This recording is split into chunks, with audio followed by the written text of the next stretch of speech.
नमस्कार, मेरा नाम अभिषेक है और आप मैथ्स की सीरीज़ को देख रहे हैं जिसमें हम नंबर सिस्टम को पढ़ते हुए आ रहे हैं और इसी तरह से बेसिक टू एडवांस हम चलते रहेंगे जिसमें हम सारे तरह के क्वेश्चन करेंगे और हर तरह के चैप्टर्स को डील करेंगे जिससे आपको सरकारी नौकरी लेना आसान हो जाए। आइए अपने अगले क्लास को आगे बढ़ाते हुए आज हम ऐसे क्वेश्चंस को देखेंगे जो आपके पहले क्वेश्चन में आरआरबी एनटीपीसी में पूछा गया यह सवाल काफ़ी अच्छा सवाल है। देखिए इसको कैसे बनाएँगे। मैंने बताया था कि अगर 1.45 है मतलब ये कितना है 1 प्लस 45 और ये कितना हो जाएगा आपका जितने के ऊपर बार है उतना 99। वहीं अगर इसको देखेंगे तो 0 प्लस ये कितना है 312 और जितना आपके पास जितने के ऊपर रेकरिंग नहीं है उसको आपको हटा देना है और जितना पर रेकरिंग है उतने 99 के साथ जितने पर रेकरिंग नहीं है उतना 0 बैठाना है। वहीं यह कितना हो जाएगा इसको ब्रैकेट लगाना पड़ेगा ताकि गलती की गुंजाइश कम हो जाए। 1 प्लस ये कितना हो जाएगा 112 में से 11 को घटाइए और यहाँ पर एक ही 2 के ऊपर रेकरिंग है तो 9 एक बार आएगा, बाकी 2 डिजिट के लिए 2 जीरो आ जाएंगे। अब इसको आप सॉल्व कर लीजिए तो ये कितना हो जाएगा 9 पचे 45 9 11 99 यानी कि ये हो गया 1 प्लस 5/11 और जीरो का कोई महत्व नहीं है तो ये हो गया 309 और ये हो गया 990। तीन एकम तीन जीरो तीन त्रिक नौ ये हो गया 330। वहीं अगर यहाँ -1 हो गया और ये कितना बचा आपके पास प्लस माइनस माइनस और ये आ गया आपका 101/900। अब आप देखिए यहाँ से 1 और 1 कैंसिल आउट हो जाएगा तो यहाँ जो एलसीएम बचेगा आपके पास 11 33 और 9 का एलसीएम हो जाएगा 99 और ये आ गया 00।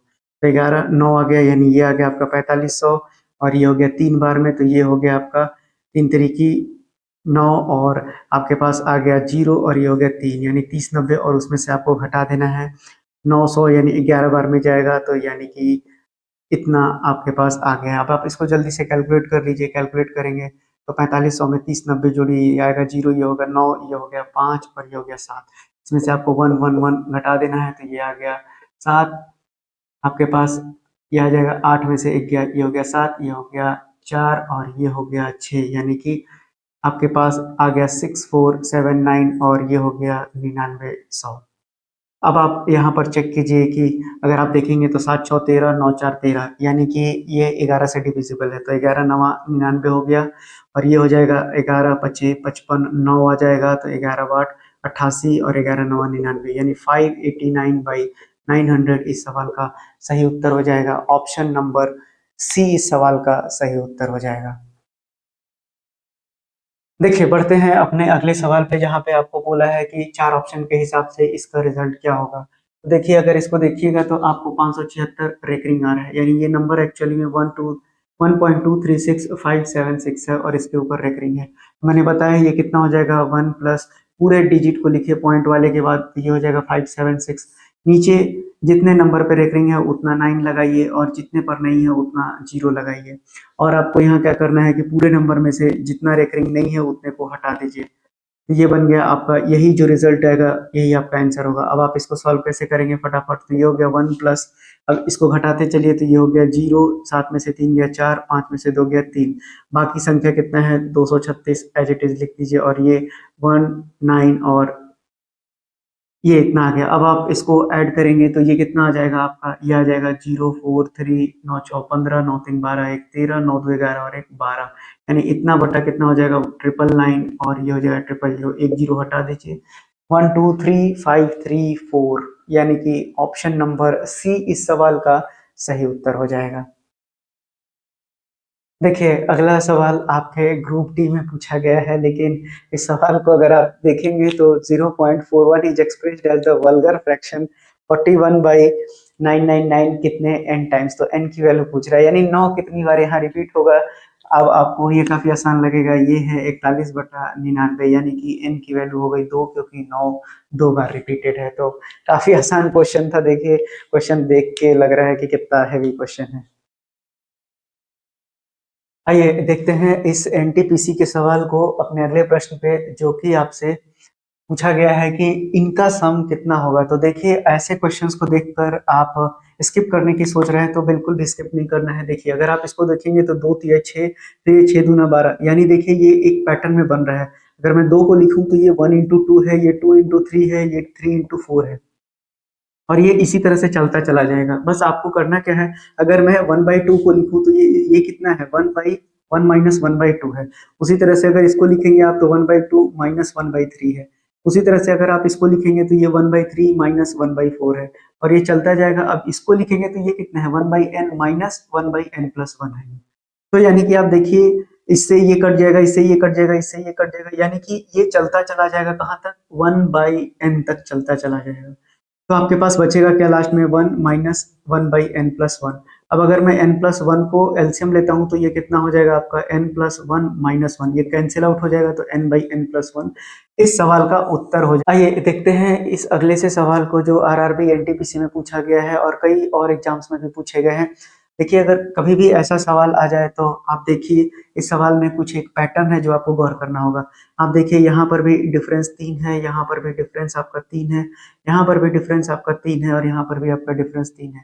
तो जब भी डिफरेंस अगर बराबर आ जाए इस तरह के सम में तो आपको याद रखना है एक फॉर्मूला जो आपसे पूछा गया है कि जो सम का फॉर्मूला होगा ये हो जाएगा आपका 1 by difference into 1 by first term minus आपको याद रखना है 1 बाई लास्ट टर्म। ये बस आपको दिमाग में रखना है, आपके सारे सवाल इस तरह के सॉल्व हो जाएंगे। तो यानी कि ये कितना हो जाएगा 1 बाई डिफरेंस 3 का है, पहला टर्म कितना है 1, आखिरी टर्म कितना है 1/50। तो यानी कि ये कितना हो जाएगा 1/3 और ये दिखाई नहीं दे रहा है, आगे लिख देते हैं। ये हो जाएगा 1/3 और 50 में से एक जाएगा तो 49/50 आ जाएगा, यानी सवाल का उत्तर हो जाएगा 49/150, यानी कि ऑप्शन नंबर, इस सवाल का उत्तर हो जाएगा ऑप्शन नंबर डी। आइए देखते हैं इस सवाल को इमेज के फॉर्म में लेना पॉसिबल नहीं हो रहा था तो देखिए मैंने बोर्ड पर लिख दिया है। ऐसे आसान सवाल को भी कई बार हम क्या करते हैं एग्जाम्स में गलती करके आ जाते हैं।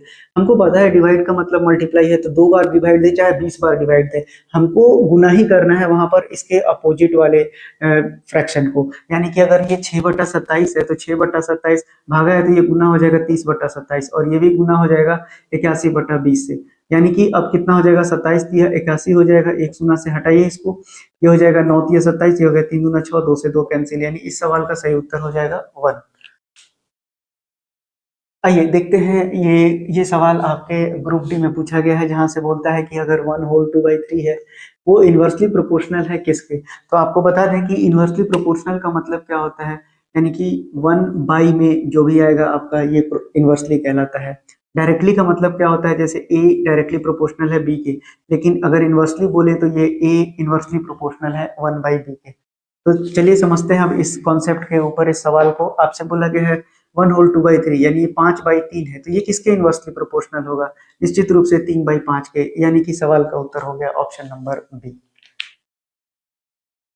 चलिए अगला सवाल भी आपके स्क्रीन पर लगा हुआ है। आपसे कहा रहा है कि what fraction of a day equal to 7 minute and 12 second. देखिए what fraction of a day equals to, यानी कि कितना फ्रैक्शन एक दिन का जो है 7/12 सेकंड के बराबर है, यानी 7 मिनट 12 सेकंड के बराबर है। तो देखिए आपको एक दिन का पता है कि एक दिन में 24 घंटे होते हैं और 7 मिनट अगर 7 मिनट और आपके पास 12 सेकंड दिया हुआ है, यानी आप 24 घंटे को भी सेकंड में बदल लीजिए तो ये हो जाएगा 24, एक घंटे में 60 मिनट और एक घंटे में और एक सेकंड में 60 सेकंड होता है, तो ये पूरी तरह से सेकंड में बदल गया। अब आपको 7 मिनट और 12 सेकंड को भी करना होगा तो 7 गुना 60 हो गया ये सेकंड और ये हो गया 12, तो यानी कि ये कितना हो जाएगा आपका 420 और ये हो गया 12, यानी कि 432 आ गया। अब बोला है कि 432 एक दिन का कितना सेकंड का भाग है, यानी कि एक दिन में कितने सेकंड है आपके और उसका कितना भाग 432वां है, तो भाग लगा दीजिए इसको। अब देख लीजिए आप ये किससे कट रहा है, तो अगर आप देखेंगे तो 6 चौके 24, 6 सत्ते 42, 6 दूना 12, 4 एकम 4, 4 8 32। अब ये 6 दहा में, 6 3 में, ये फिर से 3 20 में और ये हो जाएगा 3 से, यानी कि 1/200 आपके इस सवाल का आंसर हो जाएगा। ऑप्शन नंबर सी सवाल का सही उत्तर है।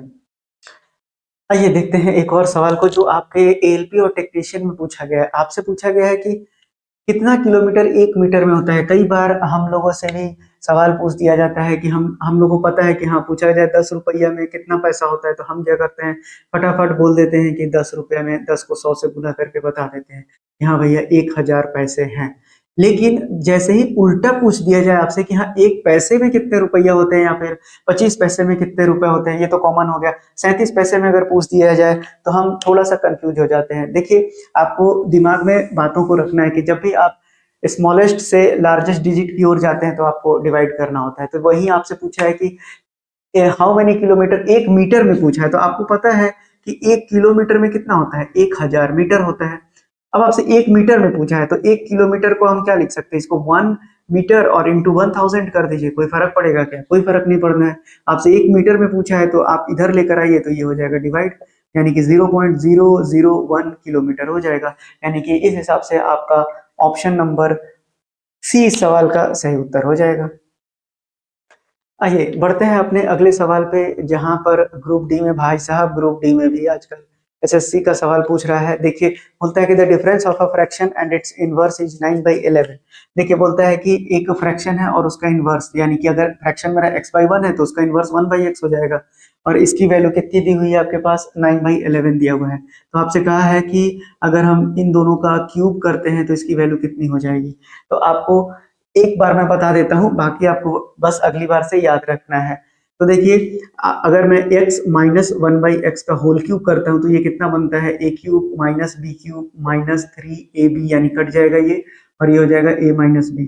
तो हमको तो यही पूछा है ना, तो x cube minus 1/x cube की वैल्यू कितनी हो जाएगी, x माइनस 1/x का क्यूब और ये हो जाएगा plus 3 into x minus 1/x। तो क्यूब तक के लिए अगर ये वाला वैल्यू को अगर आप a मान लेते हैं अपने याद करने के दृष्टिकोण से, तो यानी जब भी ऐसा पूछेगा तो ये इसकी वैल्यू कितनी आ गई, a क्यूब और प्लस 3a आ गया। तो आप डायरेक्टली इसको भी याद रख सकते हैं, इतना तो याद रखना ही पड़ेगा आपको अगर एग्जाम को क्वालिफाई करना है तो अब आपको इसका उत्तर पूछा गया है तो आप क्या करेंगे, a क्यूब यानी कि 9/11 का क्यूब हो गया और साथ ही साथ 3 इंटू 9/11, तो सीधा सीधा मैं लिख देता हूँ 27/11 बन जाएगी।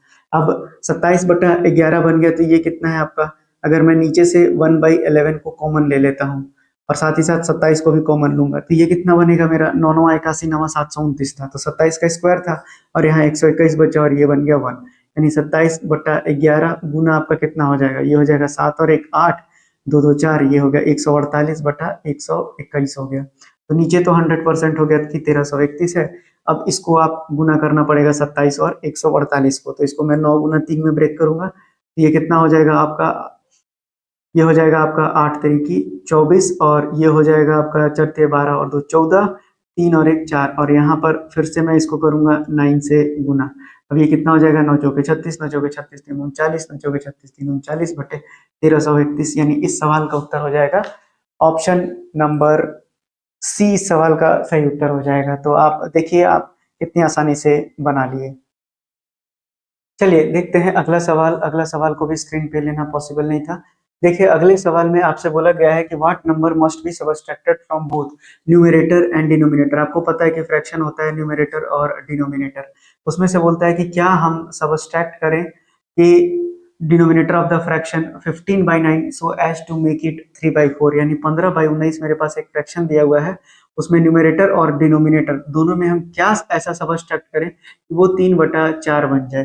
तो यानी कि आपका ऑप्शन अगर देखें, अच्छा ऑप्शन लिखना ही भूल गया मैं, कोई बात नहीं। ऑप्शन आपके पास दिया हुआ है 5 6 और उसके बाद दिया हुआ है 9 और 3 दिया हुआ है। तो देखिए, अब आप x को मानना बंद कीजिए। आप देखिए यहाँ पर हमसे बोला है कितना है, तो आप सीधा बैठाइए ना, 5 बैठाएंगे तो ये आ जाएगा 10 और ये आ जाएगा 14, तो 10 और 14 बैठाएंगे तो नीचे 4 आने का बात ही नहीं है। अब उसी में से अगर हम देखें 6 बैठा देते हैं तो ऊपर आ जाएगा 9, नीचे कितना आ जाएगा आपका 19 में से 6 जाएगा 13, ये भी पॉसिबल नहीं है। 9 बैठा के देखिए, यहाँ आ जाएगा 6 और ये आ जाएगा 10, ये भी पॉसिबल नहीं है। 3 बैठा के देखिए, ये आ गया 12 और ये आ गया 16, यानी 4 तिया 12 4 चौके 16, ऑप्शन नंबर डी सवाल का सही उत्तर हो जाएगा। तो ऐसे आपको एग्जाम में अप्रोच करना है।